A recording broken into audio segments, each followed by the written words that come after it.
كل سنة وانت طيبة. سنة سعيدة عليكي كده يا رب.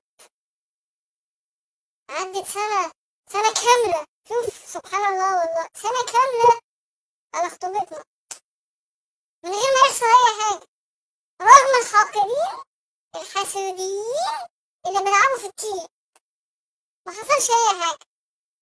حكمة ربنا سبحانك يا رب. كشفت راسي، كشفت راسي، أنا عايزة تترشق. بس أنا مبسوط.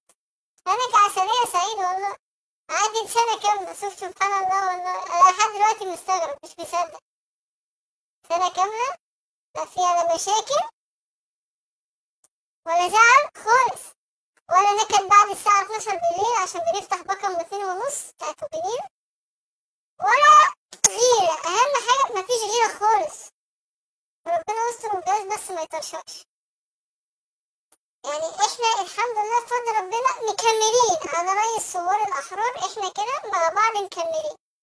طبعا أنا مبسوط جدا، حتى لو بصيتي كويس في ملامحي مبسوط. والجوازة مستمرة رغم عن أي حد. الجوازة مكملة. شوف سبحان الله. يعني دي حاجة بصراحة أنا من جوايا روحي روحي روحي روحي روحي مبسوط. أنا سعيد يعني. لا وعشان برضه أثبتلك، أنا كل ما بعدي من ناحية القاعة اللي احنا غلطنا، اللي احنا عملنا خطوبتنا فيها، بحس يعني ايه، عايزة أجيب اللي في بطني من كتر الفرح. بطني كده بتقعد تخبط شمال في يمين شبه حلبة المصارعة.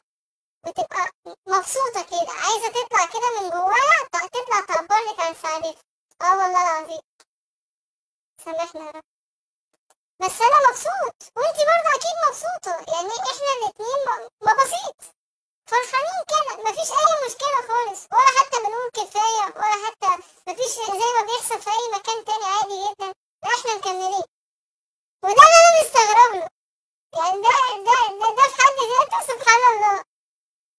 رغم كل حاجة، رغم طبعا سعادتنا وفرحتنا وكل حاجة حلوة ما بينا، مكملين.